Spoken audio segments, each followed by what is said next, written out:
irmãos e irmãs. Graças a Deus por estarmos aqui. Nós estamos a estudar agora aos domingos a carta de Paulo aos Filipenses, cujo tema são as razões da nossa alegria. E nós já vimos em cinco sessões, já vimos 5 temas importantes desta epístola, que estão aqui a ser projetadas.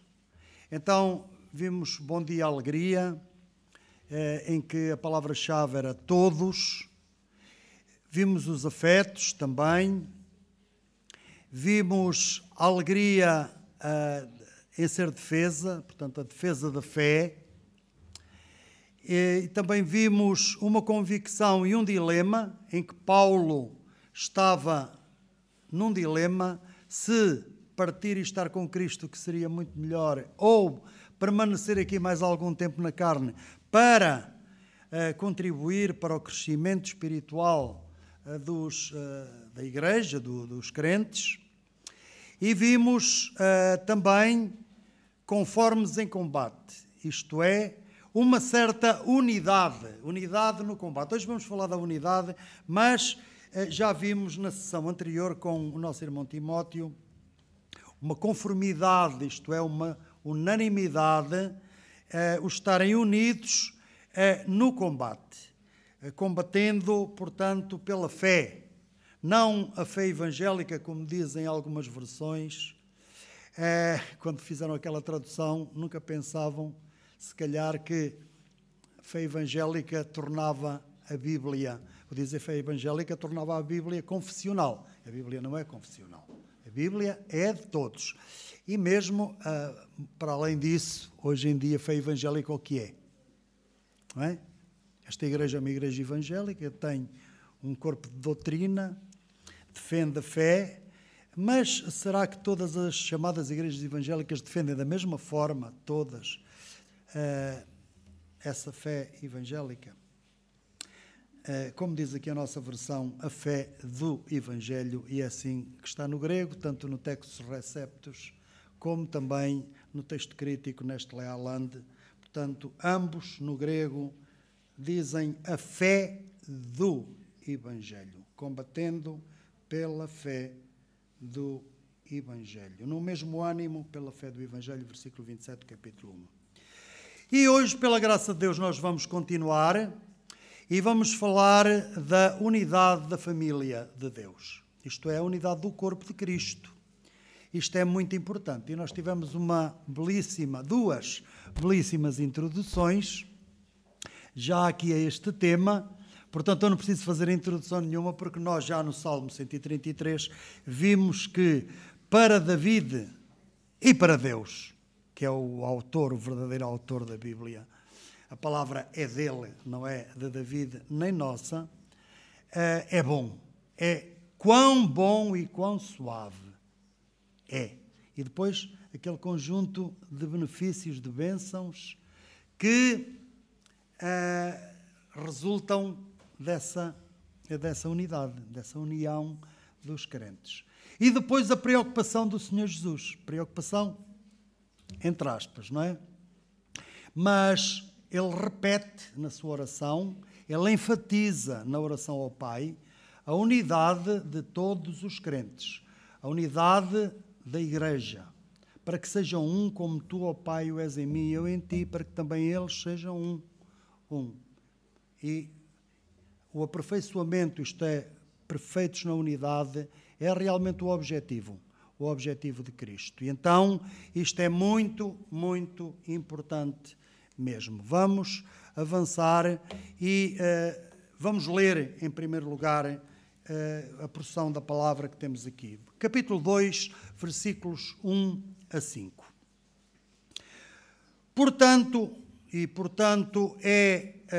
na sequência daquilo que está a ser dito, se há algum conforto em Cristo, se há alguma consolação de amor, se há alguma comunhão no Espírito, se há alguns entranháveis afetos e compaixões, completai o meu gozo, para que sintais o mesmo, tendo o mesmo amor, o mesmo ânimo, sentindo uma mesma coisa.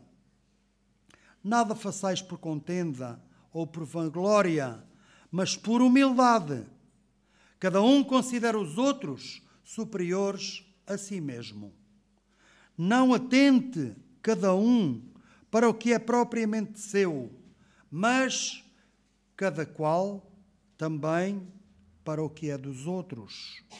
De sorte que haja em vós o mesmo sentimento que houve também em Cristo Jesus. E eu vou parar aqui, porque nós unanimemente decidimos que aqui começava, a partir do versículo 6, aliás, incluindo este versículo 5, vai ser outro irmão que vai expor. E, portanto, eu vou parar aqui, ficando nós com esta ideia de que o Senhor Jesus é o nosso modelo e nós devemos atentar para aquilo que Ele fez e disse, para o seu comportamento e ter o mesmo sentimento que houve nele, fazer exatamente da mesma forma.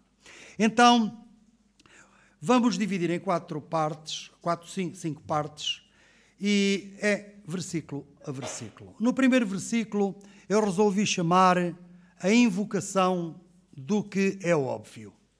Isto é, o apóstolo Paulo apresenta aqui 4 condições, que são condições necessárias, uma vez que nós temos aqui uma implicação, nós temos um antecedente e depois um consequente, não é?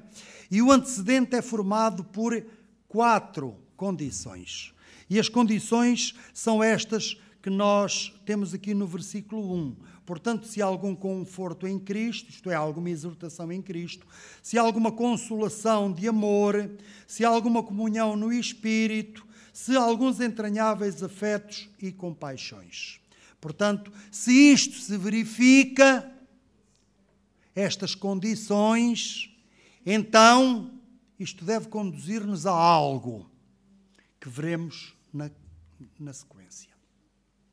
Se há algum conforto em Cristo, também podia ser traduzido por este conforto, consolação, não é? A palavra é a mesma que é usada para o Espírito Santo como o Paráclitos, o Consolador, e, portanto, é Ele também que ensina, é Ele que conforta, é Ele que anima, é Ele que exorta, que mostra, etc. E, portanto, em Cristo, se Ele põe a condição, se há algum conforto em Cristo. E a pergunta é, há ou não há? Há ou não há? Alguém duvida ou alguém não sente que haja? Alguém não encontrou? Se não encontrou ainda, precisa de encontrar. Ele disse, vinde a mim, todos estáis cansados e oprimidos, e eu vos aliviarei. Não é? Tomai sobre vós o meu jugo e aprendei de mim que sou manso e humilde de coração e encontrareis descanso para as vossas almas. O meu fardo é suave, o meu jugo é suave e o meu fardo é leve, etc, etc, etc. Então, se alguém não consegue ver, encontrar, sentir este conforto em Cristo, é porque não tem intimidade com Ele. É porque se calhar não o conhece. Se calhar ainda não o encontrou ou não foi encontrado por Ele. Então precisa de ser encontrado pelo Senhor Jesus. Precisa de nascer de novo, da água e do Espírito, para assim gozar desta comunhão com Ele e poder sentir o conforto que só Ele pode dar, não é? Mas o apóstolo fala-nos de outra condição, se há alguma consolação de amor. O amor de Deus está verdadeiramente derramado nos nossos corações? Sentimos o amor de Deus? Deus é amor. Quem está em Deus tem que sentir este amor de Deus. Então, Deus ama. Deus amou inclusivamente toda a humanidade, todo o mundo. Porque Deus amou o mundo de tal maneira que deu o seu Filho unigênito, para que todo aquele que nele crê não pereça, mas tenha a vida eterna. Não é? Vede que grande amor nos tem concedido o Pai, de que fôssemos chamados filhos de Deus. Filhinhos, agora somos filhos de Deus e ainda não é manifesto o que havemos de ser. Que grande amor nos tem concedido o Pai. Que grande amor nos tem concedido o Pai. Não sentimos esta consolação de amor da parte do Pai? Como é possível, não é? É por isso que eu digo que Paulo está aqui a invocar o que é óbvio. É óbvio, isto tem que se verificar. Se não se verifica, alguma coisa está a correr mal na nossa vida. Ou então, ainda não somos crentes. Temos que pensar nisso. É urgente pensar nisso. Hoje é o dia. Amanhã pode ser tarde. Tarde demais. Amanhã pode ser tarde demais para alguém. Então, sem dúvida, não há dúvidas de que há uma consolação de amor em Deus, na palavra de Deus, no Espírito que a nós habita. O Espírito que a nós habita, que é o Espírito Santo, é o Consolador, é Ele que nos conforta, é Ele que nos anima, é Ele que nos mostra realmente e derrama em nós o amor de Deus. Terceira condição, se há alguma comunhão no Espírito. O Espírito Santo habita em nós. Se somos filhos de Deus, Ele habita em nós. Se alguém não tem o Espírito de Cristo, esse tal não é dele. Não é o que diz a palavra de Deus. O mesmo Espírito testifica com o nosso Espírito de que somos filhos de Deus. Como é que tu sabes que és filho de Deus? Como é que eu sei que sou filho de Deus? É o Espírito Santo que em mim, que em ti habita, que te diz intimamente. É Ele que diz ao nosso Espírito: tu és filho de Deus. Tu és filho de Deus. É Ele que dá esse testemunho a nós próprios. Não é uma convicção minha. Porque as convicções humanas são falíveis. Hoje podemos pensar ter uma convicção e amanhã podemos mudar de opinião e ter uma convicção completamente diferente. Não é uma convicção. É o testemunho. É o testemunho de alguém que não falha. De alguém que não erra, de alguém que é verdadeiro, é o Espírito de verdade. Aquele Espírito de verdade que eu da parte do Pai vos enviarei. Ele vos guiará a toda a verdade. Ele é o Consolador, o mundo não pode recebê-lo, o mundo não o conhece, nem o pode receber, mas Ele habitará no meio de vós, Ele vos guiará a toda a verdade, porque Ele habitará no meio de vós. Ele testificará de mim mesmo, não virá para falar de si, mas para falar de mim mesmo, disse o Senhor Jesus, porque há de receber do que é meu. O próprio Espírito tem herança nas coisas de Deus, não é? Na própria igreja. Então, há alguma comunhão no Espírito. Sentimos ou não sentimos? Sentimos ou não sentimos o Espírito Santo em nós? Esta é a grande pergunta. Se sentimos, é porque somos dele. Se temos esta comunhão, então é a terceira condição que Paulo aqui põe, não é?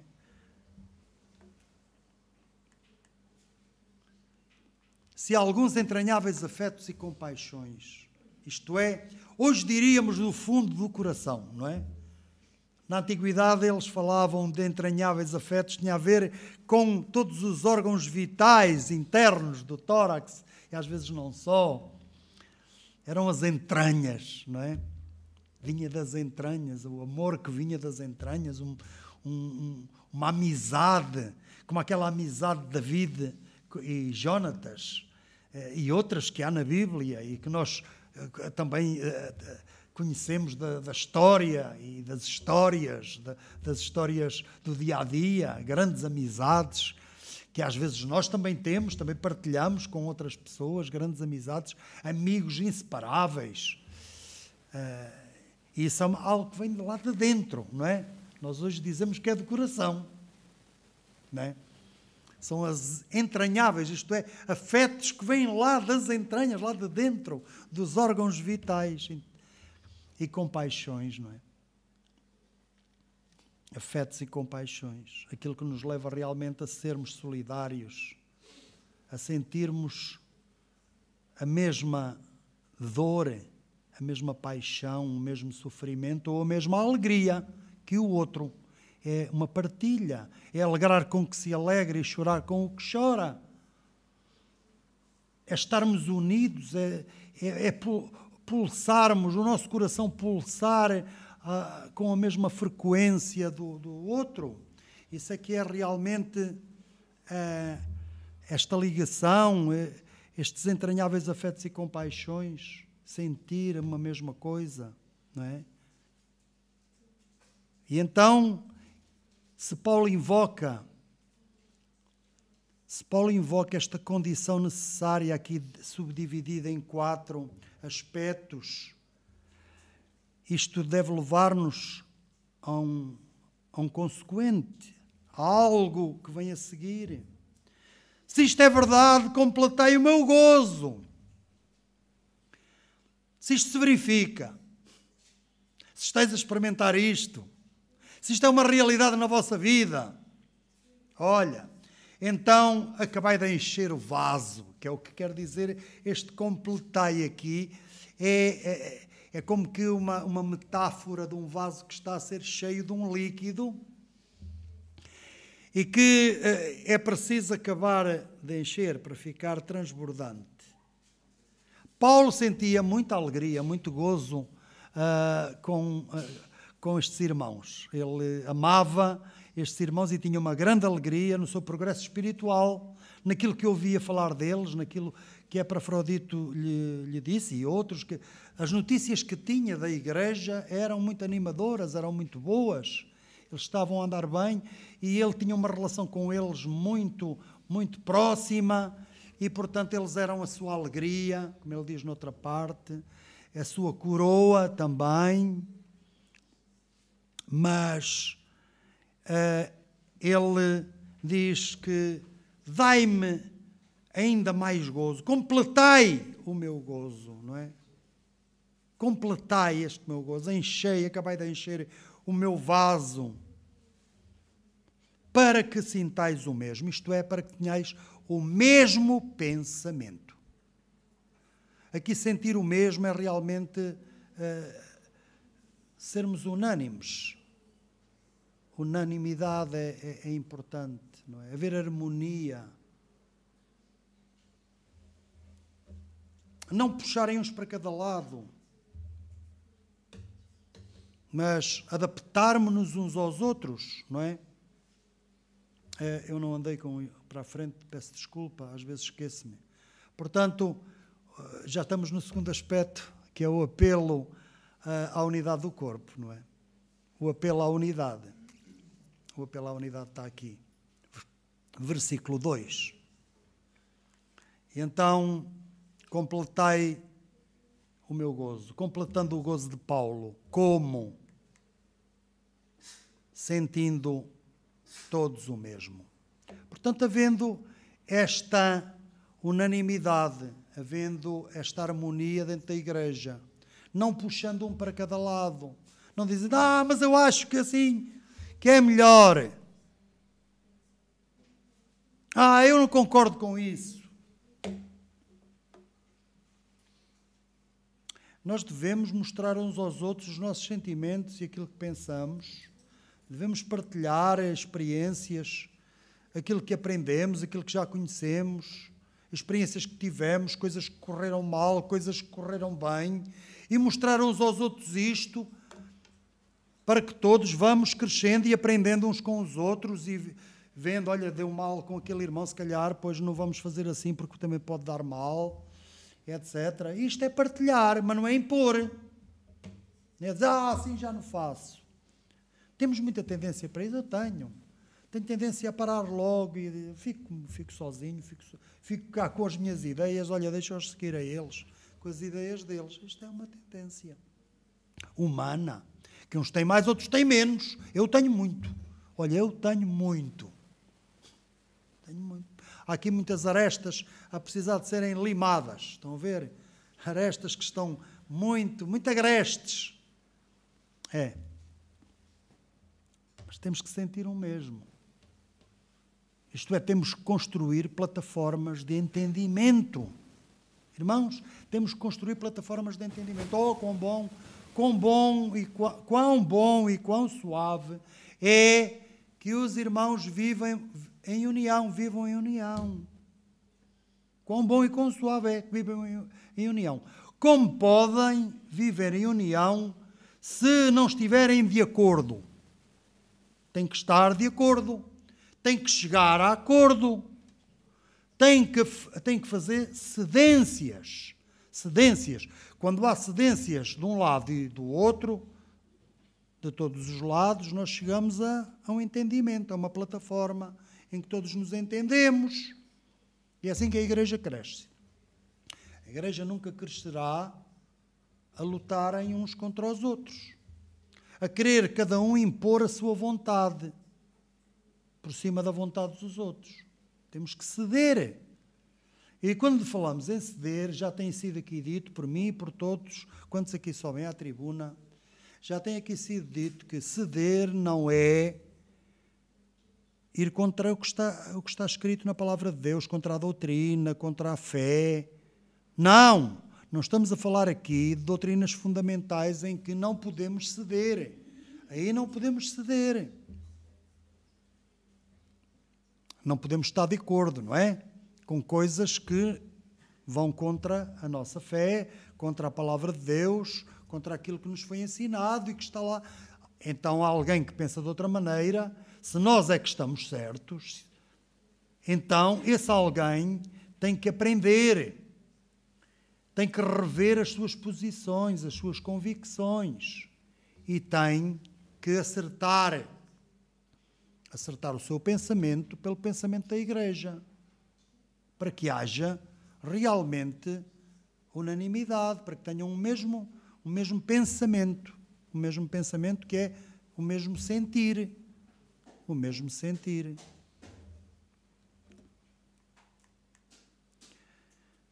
Tendo o mesmo amor.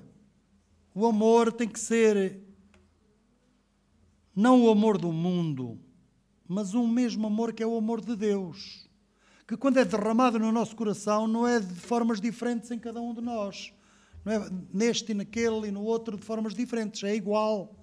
É o amor de uns para com os outros. Amai-vos cordialmente uns aos outros, não é? Amai-vos fraternalmente uns aos outros. Pois é.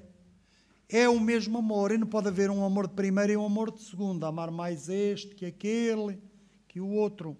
Temos que amar a todos os irmãos da mesma forma. Isto é difícil? É.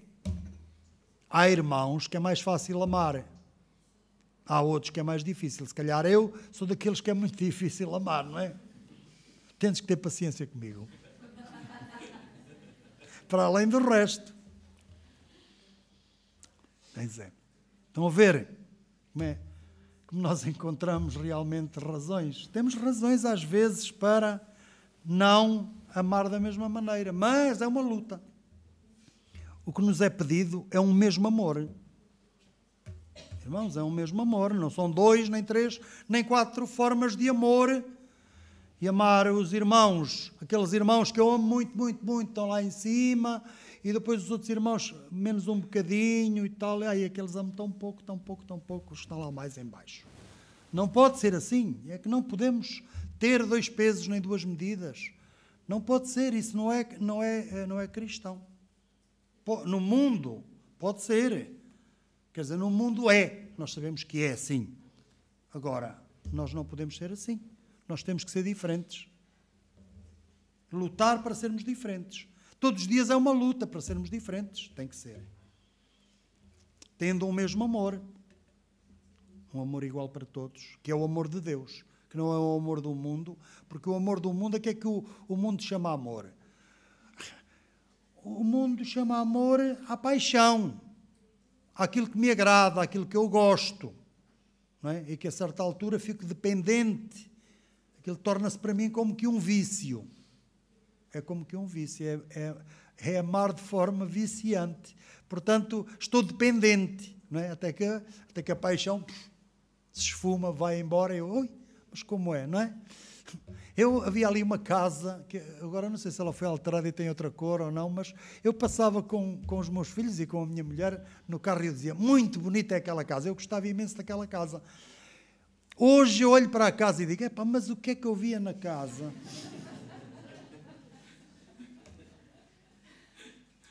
Para gostar tanto daquela casa. Não? Ali uma casa ali no Bunheiro que se vê, quem vai na rua, aí na estrada principal, nessa rua, quem vai para a Mortosa. E eu olhava para a minha esquerda e via aquela, ei, muito bonita é aquela casa. Não, hoje não considero. Estão a ver? Isto é o amor do mundo, é assim. O amor do mundo, vai-se embora, desaparece. Tendo o mesmo amor. O amor tem que ser único, este amor é o amor de Deus. É o amor incondicional. É o amor que não depende da vista. Não depende do sentir humano, é mais do que isso. É o amor que vem de Deus. Tendo o mesmo ânimo. Isto é, unidos pela alma. Unidos em alma. É o que quer dizer isto no original. Não é? Como se fosse uma pessoa só. Tendo o mesmo ânimo. Aqui a palavra ânima, ânimo vem da mesma palavra que alma. E o sentido é este. O sentido é realmente termos em comum isto é como se fôssemos uma só pessoa a pensar, a sentir, a agir, tendo o mesmo ânimo. Não é? Sentindo uma mesma coisa. Lá está a mesma mente. É o que quero dizer também aqui. Tendo a mesma mente. Portanto, tudo isto é uma ênfase que aqui temos. 4 pontos que vão ser mais até, vão ser 5, não é? Acho eu aqui. Sentindo uma mesma coisa. Eu não tinha ainda colocado. Pois é. Então, sentindo uma mesma coisa, isto é, tendo o mesmo pensamento, tendo uma mesma mente. É isto que nós sentimos? É assim que nós agimos? Muitas vezes não é. Muitas vezes não é. E a unidade depende destes aspectos todos. A unidade depende disto. Se nós queremos realmente falar de unidade e dizer a nossa igreja é uma igreja unida, nós temos que sentir uns pelos outros este amor igual e fazermos cedências nas nossas opções, nas nossas convicções não fundamentais, mas naquilo que é secundário, para que assim haja paz, haja harmonia na igreja, para que a igreja realmente possa crescer. É preciso. E foi esta a oração do Senhor Jesus, e é uma oração que, se nós quisermos, se orarmos também por esta unidade e trabalharmos em prol dela, o Senhor vai responder e vai nos unir cada vez mais e vai nos dar mentes abertas para nós estarmos receptivos àquilo que os nossos irmãos nos querem dizer, àquilo que às opiniões deles, ao contributo deles, porque estamos aqui todos para contribuir. Não é só para eu contribuir ou só vós contribuir, dizia eu, não. É para todos nós contribuirmos.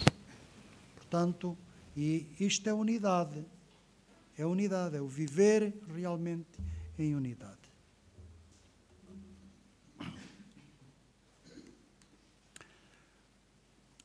E não há realmente unidade se não houver também este aspecto do versículo 3, que é a humildade. Olhem, com jactância, com vaidade, com orgulho, não acredito que se possa construir a unidade. É preciso isto que está aqui, humildade. Nada fazendo por contenda, como aqui diz, primeiro aspecto, não, nada façais por contenda. Contenda. Por vezes, as pessoas fazem fim-capé numa coisa e não é por nada, nem é para ganhar tempo, nem dinheiro, nem seja o que for, qualquer recompensa. É apenas por um espírito de contradição, espírito de contenda, não é? Espírito de contenda, é quase como aquelas pessoas que vendem num mercado, não é? No Oriente parece-me que é muito mais do que aqui. Aqui já quase que não existe, mas há vendedores que levam a mal se a pessoa não contestar e não regatear o preço. Há pessoas, ele diz, então eu pedi-lhe 50 e ele dá-me já os 50. Este indivíduo não gosta do produto, este indivíduo começa ali e fica ofendido dele não dizer, então faça mais barato, isso, olha, dou-lhe 25 e depois andam ali. Aquilo faz parte, não é? Ir subindo, um vai subindo e o outro vai descendo, até chegarem ali, se calhar 35, se calhar 37, vamos ficar por aqui. Pronto, levo lá e tal, e fica todo contente, não é? De ter vendido por 37 quando pediu 50 no início e o outro que queria dar só 25 acabou por pagar 37. Pronto, mas aqui é de uma forma comercial e de alguma forma até amigável, faz parte da relação comercial, da relação comercial. Mas, muitas vezes, isto acontece por má fé, por má vontade, por a pessoa ter prazer em contender, em discordar do outro, em discordar. E isto não vem de Deus, isto vem da carne. A nossa carne é assim. A nossa carne é assim, não é? Começou no início. Nós vemos o que é que aconteceu com Caim e Abel, não é? Abel não concordava. Abel não concordava com o facto de Deus tratar... Caim não suportava que Deus tratasse daquela forma Abel e que o tratasse a ele de maneira diferente, ou a sua oferta. E então contendeu com o irmão a ponto de o matar. Não é? Contenda. Mas não só contenda, mas vanglória. Contenda é o querer discutir por discutir, muitas vezes, achar que tem sempre razão também, mostrar que eu tenho argumentos também. Ou então por vanglória, eu é que sei. Se não fosse eu, não é? Eu é que consegui. Eu é que descobri, eu é que lhes disse, senão eles ainda agora andavam lá, à volta do problema, a tentar resolver, nem sabiam se aquilo se resolvia com uma chave de fendas ou se era com uma chave daquelas inglesa e tal. E eu é que lhes disse, olha, façam assim. E eles, então, eu é que... Tem sempre a palavra eu. Tem sempre a palavra eu é que lhes disse, eu é que ensinei. Eu é que fiz, eu é que cheguei primeiro. É sempre isto, vanglória. E o que é que vai acontecer? Se for na igreja, se for no trabalho, causa uma má relação. Trabalho. Não é? Tanto a contenda como a vanglória criam logo problemas com os colegas. E na igreja, acham que não faz ainda pior? Claro que faz. Claro que faz. Como é que os outros irmãos vão olhar para mim não é? Se eu tiver este tipo de atitude, como é que vão olhar para mim? O que é que vão pensar de mim? Não é?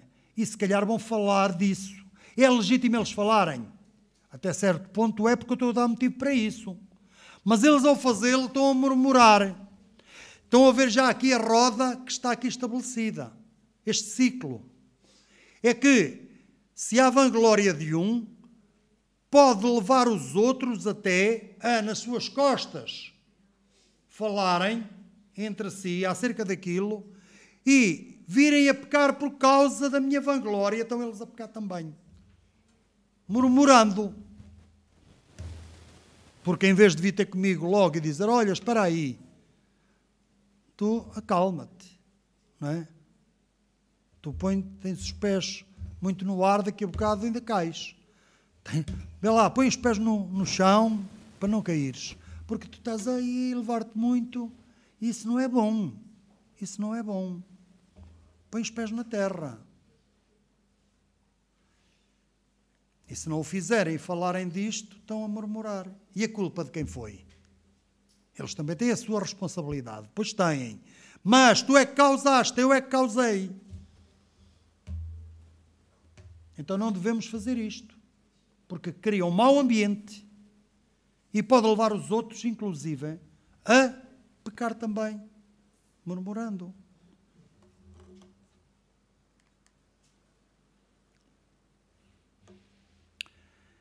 Fazendo tudo por humildade, como diz aqui. Nada façais por contenda ou vanglória, mas por humildade. E o que é humildade? É fazer de forma simples, sem ostentação, sem querer dar nas vistas. Não é? Porque às vezes podemos até não nos vangloriarmos com palavras, mas fazer as coisas de forma muito pomposa, muito visível. Foi aquilo para que Jesus também alertou. E quando deres esmola, não saiba a tua mão esquerda o que fez a tua direita. Isto é, não ponhas aí os músicos a tocar trombeta, a dizer, olha, fulano deu agora uma nota vermelha, uma nota de 10 euros a um pobrezinho ali. Estão a ver? Ele é boa pessoa, ele realmente é um grande filantropo. Deu agora ali àquele pobre, deu-lhe uma nota e tal. Portanto, sem grande aparato, mas de forma simples, até se for preciso oculta. E não é preciso os outros sequer saberem. Se tiverem que o saber, pois que o saibam. Mas se não for preciso, não há necessidade. Mas há ou não há dentro de nós aquele bichinho a querer que os outros saibam que fomos nós que fizemos? Há ou não há? Digam lá. Em mim há. E às vezes é uma força danada. Ele puxar, mas para quê? Não é preciso. Mas. Aparecem logo uns mas lá, que eu nem sei de onde é que vêm aqueles mas, não é? Onde é que estão tantos mas? Argumentação forte argumentação, aqueles mas. Mas não há argumentação, não há necessidade. Não há necessidade. Por humildade é isso. É fazer de forma simples. Aliás, como Jesus fez, não é? Como Jesus fez, de forma simples. Sou humilde de coração, podia ele dizer. E aqui não estava a vangloriar-se. Ele era mesmo humilde de coração. Considerando os outros superiores a si mesmo.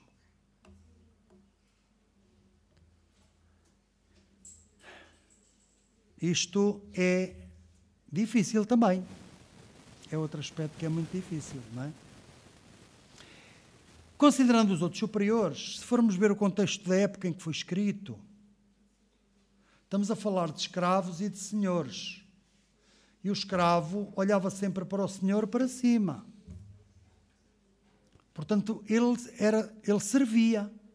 Ele apenas servia. O senhor não servia, o senhor era servido, era superior ao escravo.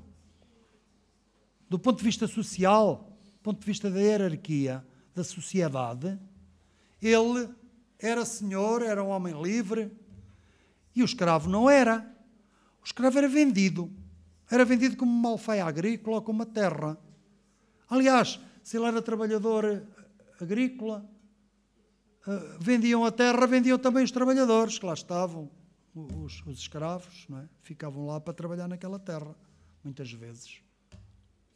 Estão a ver? Eu considerar os outros superiores assim a mim mesmo é eu colocar-me na posição de escravo, na posição de servo. E os outros meus irmãos, todos na posição de senhores. Eles são os senhores e eu sou o escravo. Para os servir. Isto é que é considerar os outros superiores a mim. É eu estar na posição de servo e eles estarem na posição dos senhores a quem eu sirvo. Como Jesus, aliás, fez quando lavou os pés aos discípulos. Tomou a posição de quê? De servo, de escravo, e lavou os pés aos seus discípulos. Um homem livre nunca lavava os pés a ninguém, nem os seus. Ele lavava, tinha os escravos para lhe lavarem os pés. Já viram? Mas Jesus tirou a sua túnica, cingiu-se com uma toalha e lavou os pés aos seus discípulos. E disse, eu fiz isto, eu sendo Senhor e Mestre fiz-vos isto, então fazei vós também isto uns aos outros. Cada um considera os outros superiores a si mesmo. É isto, estamos a terminar, temos mesmo que terminar, que a nossa hora está a avançar. Então, agora temos o apelo ao altruísmo, que também faz parte, também está implícito na unidade, não é? Tudo isto contribui para a unidade. Não atentando cada um para o que é propriamente seu. Os meus interesses, é disto que Paulo está a falar aqui. Os meus interesses. Eu ponho os meus interesses acima de tudo, de modo a que não pense em mais nada senão nos meus próprios interesses. Horário dos cultos. Vamos mudar o horário? Há necessidade de mudar o horário? Há uns que querem mudar para as 11, outros querem mudar para as 9 da manhã, outros querem mudar para a noite, como já foi há muitos anos, para as 8 da noite ou para as 9 da noite no verão. E eu, que penso só nos meus interesses, digo, não, para mim tem que ser às 11, porque eu não me quero levantar muito cedo, às 11 da manhã é que está bem. Depois vou almoçar a seguir. Lindo, assim é que está bom para mim. E todos os outros a dizer, não, irmãos, era melhor ser às 9, porque assim íamos mais cedo embora para as nossas irmãs e irmãos, porque não, fazerem o almoço, etc. Não, mas eu não, para mim não dá. Isso a mim prejudica-me. E só penso em mim e não penso nos outros. E não cedo. Não é um palmo, não cedo 1 milímetro. Porquê? Porque só penso em mim. Só penso nos meus interesses, naquilo que é meu. E isto é prejudicial para a Igreja. Isto afeta a unidade. Afeta a unidade. Porque lá estamos nós a discordar. Quando eu penso só no que é meu, quando há egoísmo da minha parte, então eu estou a atentar contra a unidade da Igreja. Porque não busco o bem dos outros. Não me preocupo minimamente com os outros. Só estou a pensar em mim. E quando uma igreja de pessoas que só pensam cada uma em si, é uma igreja unida. Não pode. Não é uma igreja unida. Estamos a falar da unidade da família de Deus. A unidade do corpo de Cristo. A unidade da Igreja. Então, como diz no segundo aspecto, é atentando cada qual para o que é dos outros também, para o que é também dos outros. Eu devo pensar nos meus interesses? Devo, minimamente. Claro. Se não pensar nos meus interesses, então, não é? deixo as portas sempre abertas, saio de casa e deixo as portas... Se vier os ladrões não faz mal, não é? Escrevo o código, o PIN do cartão no próprio cartão e depois nem sei onde é que o pus, se calhar até o perdi. Não estou a pensar em nada, não é? No meu bem-estar, não estou a pensar nos meus interesses, não estou a pensar no meu dinheiro, não estou a pensar em nada. Não, tenho que pensar minimamente, ter cuidado. Ter cuidado, trabalhar para ter sustento, para mim, para a minha família, para contribuir para a igreja, etc. Agora, isso deve ser uma obsessão, de modo a só pensar nisso e em mim, fazendo de mim um materialista e egoísta. Não, de modo nenhum. Eu devo atentar também para o que é dos outros, para o que é dos outros. Preocupar-me com o bem dos outros. E não é só na igreja, é também no meu local de trabalho, é também em relação ao meu vizinho, não é? E tínhamos aqui agora muitas coisas que podíamos. Por exemplo, uma pessoa que quer ter uma janela muito grande virada lá para o vizinho, e há uma lei que fala dessas coisas e tal, mas eu quero ter a janela assim, e depois ele não acha que eu que devo ter a janela mais pequena ou até fechá-la e não sei o quê. E eu, como só penso em mim, não penso também no bem do vizinho. Ou o vizinho, que eu tenho preciso de luz e de ar dali, e que tenho lá uma janelinha até pequena, e ele, como pensa só nele, ou se for eu, vou-lhe fazer um muro mais alto para lhe tapar a janela. O que é que eu ganho com isso? Não é? Estão a ver? Estou a pensar só no meu bem. Eu não quero que ele olhe para cá. E tapo-lhe a janela. Fica a janela lá sem luz. Não é? E aqui temos que pensar no bem dos outros. Aquela irmã, ela toma medicação. Será que aquela irmã não se esquece? Tem que tomar aqueles comprimidos ao pequeno almoço, e ao almoço e ao jantar. Será que ela tomou? Olha, vou-lhe ligar a ver para ela não se esquecer e tal. Isto é pensar no bem dos outros. Em vez de, vou gastar agora já não se gasta, não é? Agora, e mesmo assim nós telefonamos pouco e já temos chamadas grátis. Mas antigamente, lá foi mais não sei quantos períodos, de 1 ou 2 ou 3, mesmo que fosse chamada local às vezes, antigamente, há muito tempo, era sempre mais que um. Pois é, mas coisas assim, ajudar. Olha, quer que lhe traga do supermercado isto ou aquilo, quer que lhe vá às compras. Tem necessidade de ajuda nisto. Isto é pensar no bem dos outros.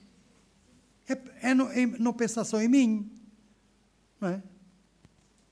É fazer um desvio, se for preciso, para dar boleia a alguém, levá-lo a casa. Esteja a chover ou não esteja a chover, se estiver a chover, melhor, ainda mais. Não é? Tudo isso. Tínhamos tantos aspectos que podíamos falar agora. Não é?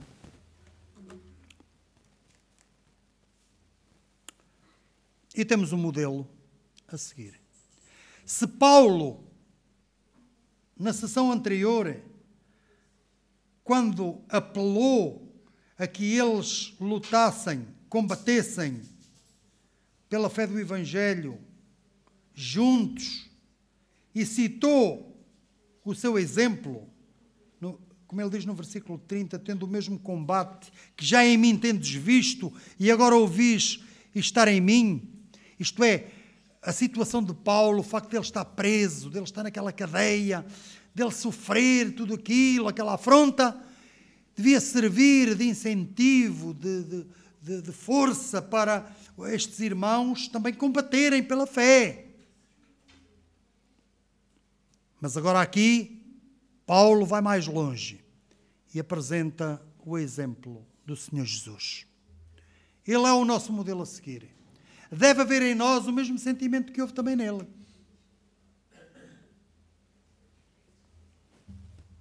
Se olharmos para o Senhor Jesus, nós não vamos errar.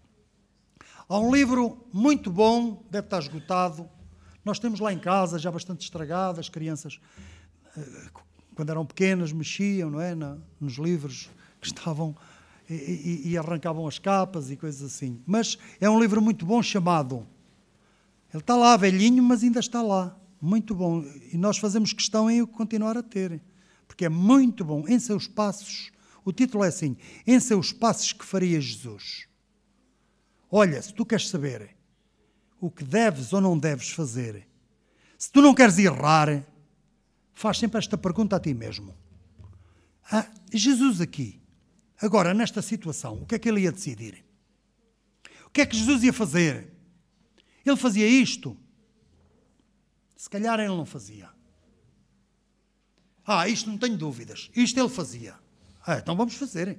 Então vai para a frente. Se Jesus fazia, faz também. É assim que deve ser. Não tenho tempo para mais. Vamos então à aplicação.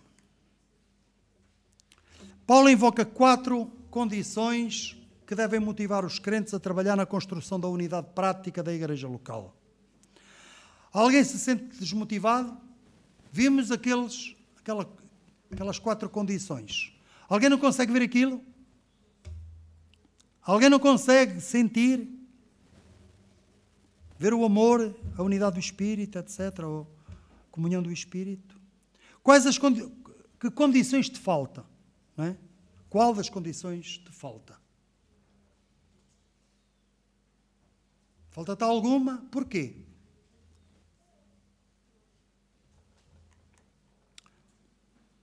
A unidade da igreja só se consegue com o contributo de todos. Sem esforço e empenho, não haverá unidade tão necessária. Quais são os maiores obstáculos, isto é, ou dificuldades, que sentes neste domínio? Não consegues ceder nos teus pontos de vista? Tens dificuldade de amar os irmãos? Sentes desânimo? Porquê?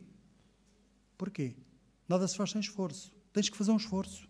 Viste o mesmo combate que vedes em mim, vedes estar em mim, que viste em mim e que agora vedes está em mim. E ter o mesmo sentimento que houve em Cristo Jesus. Pai, passa de mim este cálice. Não se faça a minha vontade, mas a tua. Não foi fácil. Não é fácil. Então somos chamados ao sacrifício. Os sacrifícios dos animais são também uma figura do sacrifício de vontade, da minha própria vontade e da tua. O sacrifício de Cristo, para nos salvar, deve também mostrar-nos que nós temos que fazer alguma coisa. Não um sacrifício para nos salvarmos, mas que a vida é constituída por sacrifícios. Por, muitas vezes, negarmos a nós mesmos, por nos privarmos disto ou daquilo, por adiarmos coisas, para assim conseguirmos realmente atingir os objetivos.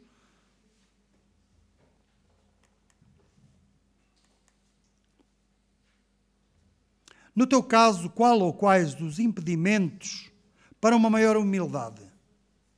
Consideras-te uma pessoa contenciosa? Gostas de te vangloriar dos teus feitos e vitórias? Tens dificuldade de aceitar os outros? Consideras-te superior a alguns irmãos? São perguntas que eu deixo para nossa reflexão, que já não pode ser aqui, nem pode ser aqui, não é? Não vamos dar tempo para cada um pensar em cada uma destas perguntas. Mas se alguém quiser, isto põe-se disponível já disponibilizei para ser depois colocado aqui nos apresentadores, mas posso pôr no geral, para todos. És uma pessoa altruísta? Já te sentiste prejudicado ou prejudicada por ajudar alguém? Tens dificuldade em ceder nos teus interesses para beneficiar outra pessoa? Costumas zelar pelo que pertence aos outros? Preocupa-te. Aquilo que é dos outros. De modo a guardares alguma coisa perdida, uma coisa que foi deixada ali. Guardares para não se extraviar, para depois dares à pessoa, etc. Isto são perguntas para nós. Que o Senhor nos ajude realmente em todos estes aspectos. E vamos todos trabalhar em prol da unidade da família de Deus, a Igreja.